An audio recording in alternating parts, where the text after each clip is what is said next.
মেরাজে রাসূল করিম সাল্লাল্লাহু আলাইহি ওয়াসাল্লাম এই উম্মার জন্য উপহার পেয়েছেন আল্লাহর পক্ষ থেকে। যে ব্যক্তি ৫ ওয়াক্ত আদায় করবে সে ব্যক্তি ৫০ ওয়াক্তের সওয়াব পাবে। সুবহানাল্লাহি ওয়া বিহামদিহি। আসসালামু আলাইকুম ওয়া রাহমাতুল্লাহি ওয়া বারাকাতুহু। আলহামদুলিল্লাহি রাব্বিল আলামিন।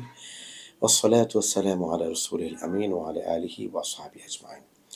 আমন্ত্রণ সবাইকে বিআরএস টাইমস নিবেদিত যে পথে আলো অনুষ্ঠান জুড়ে আপনাদের সাথে আছি আমি গাজী সানাউল্লাহ রহমানী। আপনাদের অনেক অনেক প্রশ্ন, এই সকল প্রশ্নের উত্তর প্রদান করা হয়ে থাকে অনুষ্ঠানটিতে। কোরআন এবং সুন্নাহর ভিত্তিতে আমাদের জীবনকে আলোকিত করার জন্য আমাদের এই আয়োজন। আজকে যে প্রশ্নটিতে আমরা আমাদের আলোচনা শুরু করতে চাই, আমাদের ভাই জানতে চেয়েছেন মিরাজ সম্পর্কে জানতে চাই কোন সূরায় রাসূল করিম সাল্লাল্লাহু আলাইহি ওয়াসাল্লামের ইসরা মিরাজের ঘটনা উল্লেখ আছে। চমৎকার বিষয়। রাসূল করিম সাল্লাল্লাহু আলাইহি ওয়াসাল্লামের মিরাজ নবীজির জীবনের সবচেয়ে বড় মুআজিজা। সবচেয়ে বড় মুজিজা কোরআন, একথা সত্য। কোরআন এখনো পর্যন্ত আছে। তবে জীবনের সবচেয়ে বড় অলৌকিক ঘটনা হলো মিরাজ, এবং এটার উপরে একটি সূরা নাযিল হয়েছে, সূরাতুল ইসরা। আউযু বিল্লাহি মিনাশ শাইতানির রাজীম। বিসমিল্লাহির রহমানির রহিম। সুবহানাল্লাযী আসরা বিআবদিহি লাইলাম মিনাল মাসজিদিল হারামি ইলাল মাসজিদিল আকসা আল্লাযী বারাকনা হাওলাহু লিনুরিয়াহু মিন আয়াতিনা। মেরাজের মূল ঘটনার অংশ দুটো। একটি অংশ হলো ইসরা, আরেকটি হলো মেরাজ। ইসরা মানে হলো রাতের বেলার সফর। সুবহানাল্লাযী আসরা বিআবদিহি লাইলান মিনাল মাসজিদিল হারামি ইলাল মাসজিদিল আকসা আল্লাযী বারাকনা হাওলাহু লিনুরিয়াহু মিন আয়াতিনা। এখানে আল্লাহ রাব্বুল আলামিন মোটামুটি মূল কথাগুলি চলে এসেছে যে সমস্ত প্রশংসা ওই আল্লাহর, আল্লাযী আসরা বিআবদিহি লাইলান, যিনি রাতের বেলা তার বান্দাকে সফর করিয়েছেন। ইসরার সফর কোত্থেকে?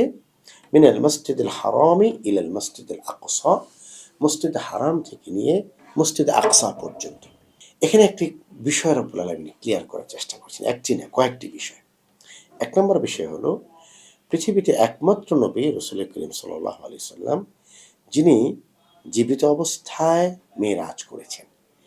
আরেকজন নবী হযরত ঈসা আলাইহিস সালাতু ওয়াস সালাম, যিনি জীবিত অবস্থায় আল্লাহ তাআলা তাকে আকাশে উঠিয়ে নিয়েছেন এবং তিনি আবার পৃথিবীতে আগমন করবেন, সেটাও জীবিত অবস্থায়। রাসূল করিম সাল্লাল্লাহু আলাইহি ওয়াসাল্লাম যখন মেরাজে গেলেন, এই মেরাজটাকে লোকেরা যেন অত্যুক্তি না করে আমার নবীর ব্যাপারে যে সম্মান বজায় রাখা দরকার, সেই সম্মানের সীমানা যেন লঙ্ঘন না করে, এজন্য আল্লাহ তাআলা বাক্যটা পরিষ্কার করলেন, সুবহানাল্লাযী আসরা বিআবদিহি। সমস্ত প্রশংসা ওই আল্লাহর, যিনি মিরাজ সম্পন্ন করিয়েছেন, ইসরা করিয়েছেন। কাকে? বিআবদিহি, তার বান্দাকে। বান্দাকে মুহাম্মদ আবদুল্লাহি ওয়া রাসূলুহু। রাসূল করিম সাল্লাল্লাহু আলাইহি ওয়াসাল্লাম আমরা বলি যে আশহাদু আন্না মুহাম্মাদান আবদুহু ওয়া রাসূলুহু। রাসূল করিম সাল্লাল্লাহু আলাইহি ওয়াসাল্লাম তিনি আল্লাহর আবদ এবং রাসূল। তিনি আল্লাহর রাসূল, একথা সত্য। তিনি আল্লাহর নবী, একথা সত্য। পাশাপাশি তিনি আল্লাহর বান্দা, একথাও সত্য। তিনি আল্লাহর বান্দা। হযরত ঈসা আলাইহিস সালাতু ওয়াস সালাম যখন ঊর্ধ্বাকাশে চলে গেলেন, এটি নিয়ে কয়েকটি ব্যাখ্যা। একদল বলে খ্রিস্টানদের যে তিনি ঈসা ইবনুল্লাহ, তিনি আল্লাহর ছেলে। নাউযুবিল্লাহি মিন যালিক। যে আল্লাহর ছেলে না হলে তো কেউ আসমানে যেতে পারে না, নাউযুবিল্লাহ। আরেক পক্ষ বলে উযাইর ইবনুল্লাহ, কোরআনে আসছে উযাইরকে লোকেরা বলে আল্লাহর ছেলে। রব্বুল আলামিন সূরা ইসরার প্রথম আয়াতে বিভিন্ন বাক্যের মাধ্যমে বিষয়টা পরিষ্কার করেছেন। দেখো, মুহাম্মদ রাসূলুল্লাহ সাল্লাল্লাহু আলাইহি সাল্লাম মিরাজে যখন গেল তখন সে আমার আবদ। মিরাজ থেকে যখন সে ফিরল তখন সে আমার আবদ, আমার বান্দা হিসেবে আমি তাকে আমার আসমানে নিয়ে গিয়েছি। সুবহানাল্লাযী আসরা বিআবদিহি লাইলান। আবদিয়াত এটা আল্লাহর কাছে তার রাসূলের জন্য সবচেয়ে বড় সম্মান। তিনি নবী, একথা সত্য। তিনি রাসূল, একথা সত্য। এরপরে তিনি আবদ। তিনি আবদিয়াতের সীমানা রাসূলের জন্য শেষ হয়ে যায়নি। আল্লাহর ছেলেকেও বলে ফেলছে, কেউ হযরত ঈসাকে আল্লাহর অংশ বলে ফেলছে, নাউযুবিল্লাহ। রাসূল করিম সাল্লাল্লাহু আলাইহি ওয়াসাল্লামের ব্যাপারে সীমানা অতিক্রম করার কোনো সুযোগ নেই। আশহাদু আন্না মুহাম্মাদান আবদুহু ওয়া রাসূলুহু, আবদুল্লাহি ওয়া রাসূলুহু। ২ নম্বর হলো ইসরা। ইসরাটা কোত্থেকে? বাইতুল মসজিদ হারাম থেকে বাইতুল মুকাদ্দাস পর্যন্ত। ইলাল সুবহানাল্লাযী আসরা বিআবদিহি লাইলাম মিনাল মাসজিদিল হারামি ইলাল মাসজিদিল আকসা। রাসূল করিম সাল্লাল্লাহু আলাইহি ওয়াসাল্লাম মসজিদে হারামে, কাবা ঘরের পাশে, হিজরে ইসমাঈলে অথবা হাতিমে কাবায় তিনি বিশ্রামরত অবস্থায় ছিলেন, শুয়েছিলেন। সেখান থেকে রসুল করিম সাল্লাল্লাহু আলাইহি ওয়াসাল্লামকে হযরত জিবরাইল আলাইহিস সালাম, হযরত মিকাইল আলাইহিস সালাম কাফেলার মাধ্যমে এসে রসুলকে ঘুম থেকে উঠিয়ে জমজমের পানি দিয়ে রসুলের বক্ষ বিদীর্ণ করে সেই জমজমের পানির মাধ্যমে রসুলের কলবকে ধৌত করে সেখানে হিকমা এবং প্রাজ্ঞতা, এলেম পরিপূর্ণ করে দিয়ে বুরাক এর মাধ্যমে সফর শুরু হলো। বুরাক আরবি শব্দ, বারকুন থেকে। বারকুন মানে হলো বিদ্যুৎ, বিদ্যুৎ গতি। বুরাক এক পা দিত, অপরের পা সেখানে দিত যেখানে তার দৃষ্টি পড়তো, যত দূরে তার দৃষ্টি যেত সেখানে দ্বিতীয় পা। আর তার চলার গতি ছিল বিদ্যুৎ গতির মতো। এই জন্য বোরাককে বোরাক বলা হয়, বারকুন থেকে বোরাক।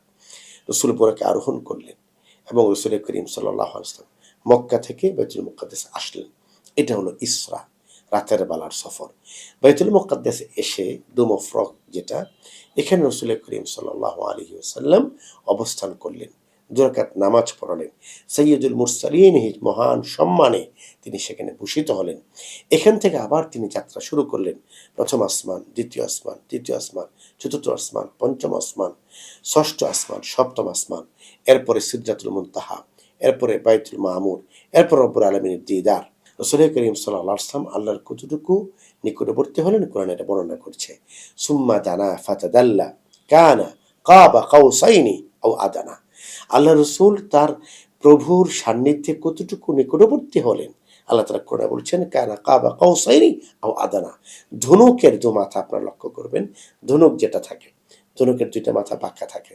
আল্লাহ তাআলা কোরআনে বলছেন ধনুকের 2 মাথা একে অপরের যত ঘনিষ্ঠ, আমার হাবিব আমার অতটুকু ঘনিষ্ঠ হলেন অথবা তার চেয়েও ঘনিষ্ঠ হলেন। সুবহানাল্লাহ ওয়া বিহামদি। এই ছিল মেরাজ। রাসূল করিম সাল্লাল্লাহু আলাইহি ওয়াসাল্লামের মেরাজের 2টো অংশ, একটি ইসরা আরেকটি মেরাজ। মেরাজে রাসূল করিম সাল্লাল্লাহু আলাইহি ওয়াসাল্লাম এই উম্মার জন্য উপহার পেয়েছেন আল্লাহর পক্ষ থেকে। উপহার হলো সালাত। প্রথমে 50 ওয়াক্ত দেওয়া হয়েছিল, এরপর সেটাকে কমিয়ে কমিয়ে 5 ওয়াক্ত দেওয়া হয়েছে, ফজর, জোহর, আসর, মাগরিব, এশা। এবং আল্লাহ তাআলা এটিও বলে দিয়েছেন, ইয়া রাসূল আপনার উম্মতের জন্য আমার উপহার, উম্মতের জন্য উপহারের পরিমাণ আমি কমিয়েছি, কোয়ান্টিটি আমি কমিয়েছি, কোয়ালিটি কমাইনি। যে ব্যক্তি 5 ওয়াক্ত আদায় করবে সে ব্যক্তি 50 ওয়াক্তের সওয়াব পাবে। সুবহানাল্লাহ ওয়া বিহামদিহি। মিরাজের সফরের সবচেয়ে বড় শিক্ষা হলো নামাজের প্রতি যেন আমরা দায়িত্ববান হই। আল্লাহ রাব্বুল আলামিন আমাদের প্রত্যেককে নামাজের প্রতি দায়িত্ববান হওয়ার তৌফিক দান করুন। আমিন। ওয়া আখিরু দাওয়ানা আনিল হামদুলিল্লাহি রাব্বিল আলামিন। আসসালামু আলাইকুম ওয়া রাহমাতুল্লাহি ওয়া বারাকাতুহু।